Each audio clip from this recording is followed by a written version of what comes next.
Thursday, January 5th, 2023, Maneco 64, home of alternative economics and contrarian views. So we are in an age of monetary chaos, in my opinion. There's no stability. Goldilocks is gone out the window. It's not like an age of moderation. So I have spoken about hyperinflationary collapses, which basically destroy the currency. But there is, of course, another destroyer of currency, fiat currency at least, and that's a deflationary collapse. And especially, of course, in the fiat currency system, it destroys currency. So we're going to look at what happens in such an instance and what is the best way to protect yourself. And I'm going to give you an example, a very recent example of where we had a credit deflationary collapse. So I'd like to thank my affiliates again here in the UK. It's Gold Investments. If you're looking to buy gold and silver, contact Gold Investments. Their details below in the description, and use my promo code Maneco64. You get a slight discount from them. And in North America, my affiliates, of course, are Miles Franklin and ITM Trading. All the details are below in the description. So, deflationary collapse. And you might be saying, well, you're telling us there's going to be hyperinflationary collapse. Yes, that's what I think there will be. But a lot of you talk about deflation. And the first thing I wanted to talk about is the definition of deflation, because just as people have the wrong definition of inflation, they have the wrong definition of deflation. And actually, right now in the US, there is deflation. And you might think, what are you talking about? CPI is rising at 7%. Well, CPI is not a measure of inflation. It's a measure of prices. And when you inflate the system with more credit and currency, and when you do that, you've got too much currency chasing not enough goods, and that's why general prices rise. So it's the same thing for deflation. And as you can see here from the M2 chart from the Federal Reserve, we are seeing M2 actually dropping ever since March of 2022. So yes, that's the confusing part. And that's why I always go on about the definition of inflation or deflation. So there's an old saying, and a lot of you have heard this. It was from the JP Morgan, John Pierpont Morgan. He was being questioned in Congress. I think it was to do with the Peugeot hearings in 1912 or so, thereabouts. And he was asked what gold was. And he said, gold is money and everything else is credit. So I want you to remember that comment, because it hasn't changed. No matter what people say out there, JP Morgan was right. And with that, I wanted to go on to John Exter's inverted pyramid.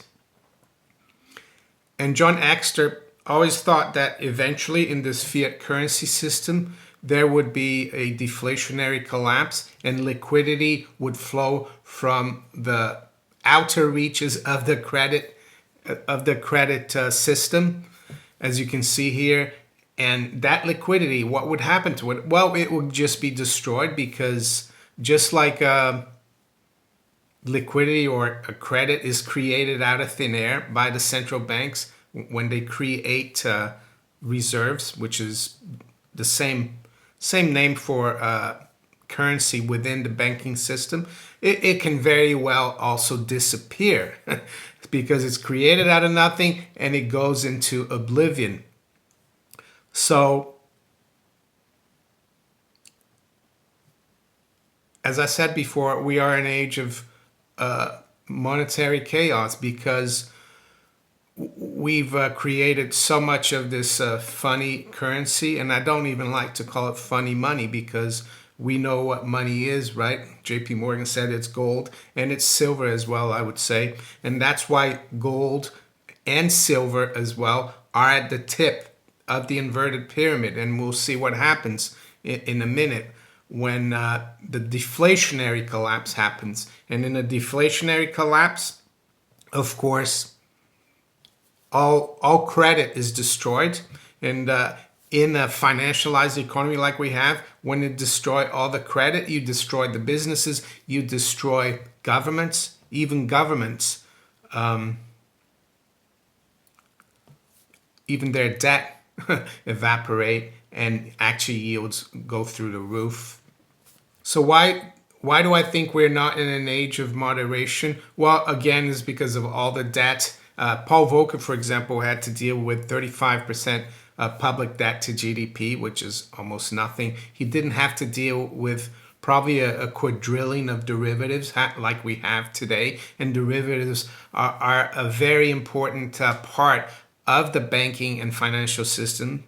And if derivatives implode through the Exter's pyramid, the whole system goes up in smoke. And Paul Volcker could raise interest rates above the rate of price rises, which is the CPI. Some people would call that inflation, but it's not. And he was able to do that. Yes, it did create a deep recession, probably the deepest recession in the early 80s since the Great Depression in the 30s.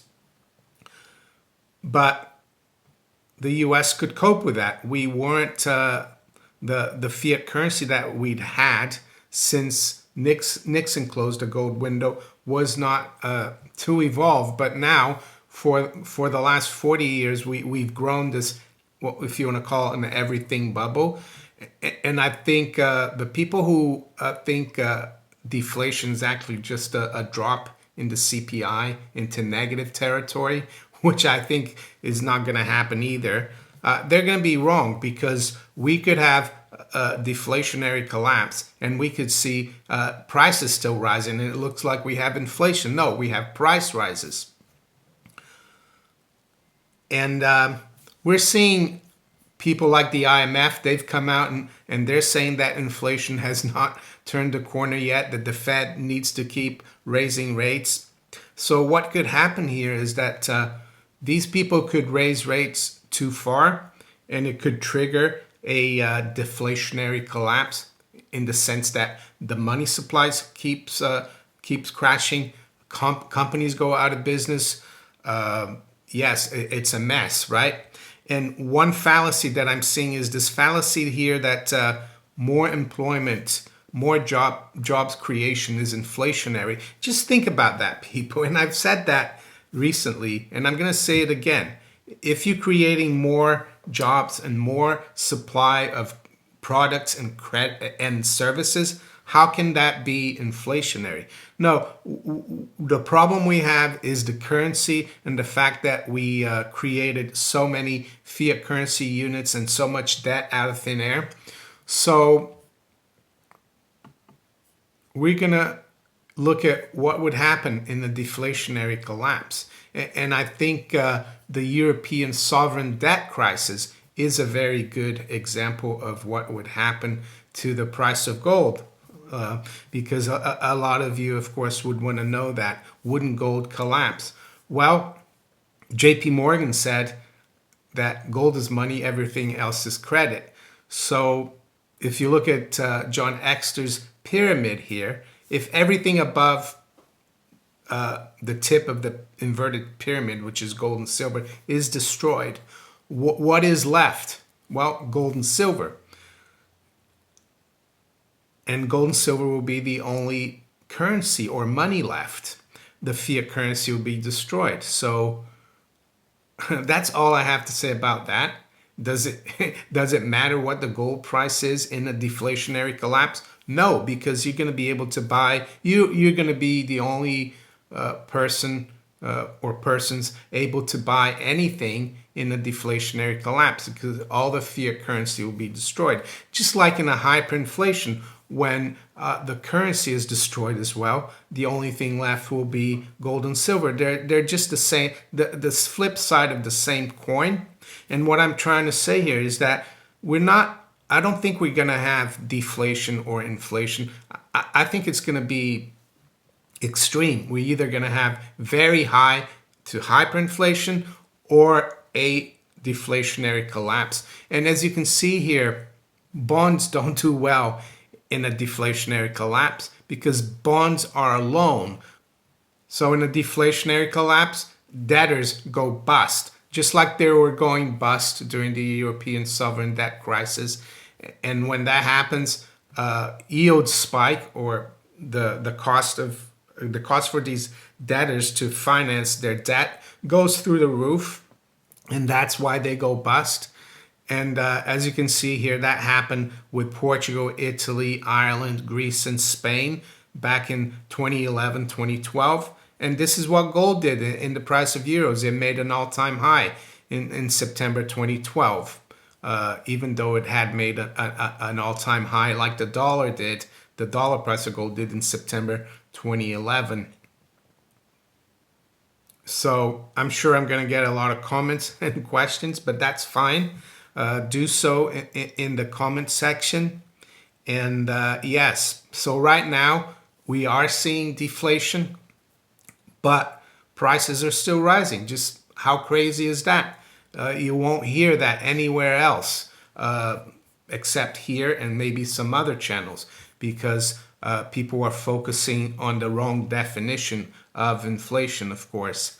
So with that, let's quickly look at where the markets are this morning. So it's 8:38 a.m. London time. We've got spot gold at 1846. The high's been 1859. The low's been 1845. So we're down about $8. Yes, silver has been under pressure since yesterday. It's under pressure again today. A good opportunity, I would say, to stack some coins. I might do that later on today. And I think tomorrow, as well as silver squeeze, when people are supposed to buy physical silver. So maybe I'll wait till tomorrow. But right now, silver is down 42 cents or 1.7% at 23.32. The high's been 93 and the low's been 19.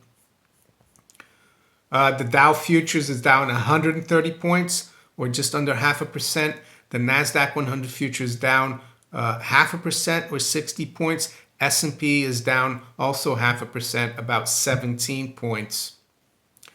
To the currencies, sterling is down 1/3 at 120.10. The euro is actually up 1/8% at 106.17. The dollar is up slightly versus the yen, 132.75. And the dollar is down 0.25% versus the yuan at 688.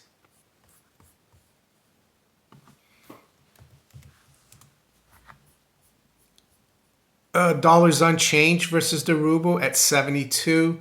Let's check out the other currencies here. Aussie dollar is down 0.4% at 68.11. The dollar is up 1/3 versus the Canadian dollar at 135.20. And the Kiwi dollar is down about 0.2 at 62.78. Let's check out platinum. Platinum is down $8 at 1,073. WTI crude is up 0.75% at 73.54. Brent is up 0.2% at 78.42. And high-grade copper is down about 0.15 at 373. U.S. nat gas is down 1.3%, just above 4. So isn't it interesting that we've had monetary deflation since March last year? Or actually deflation, I shouldn't have to say monetary deflation, because you've seen that M2s come down. That's the definition of deflation, the shrinkage of the money supply. And despite that, yields have been going up. I know they've gone down recently.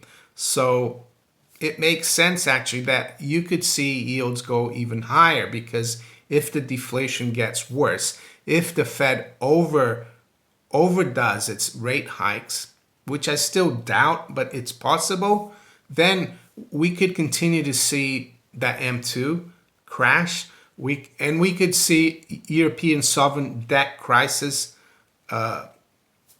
environment all over, not just Europe, but US, UK, and I think we're seeing that already. We saw that. We got a sniff of that back in the end of September, beginning of October in the UK when gilt yields went through the roof. And yeah, so let's quickly look at where the Treasury market is here as we finish off.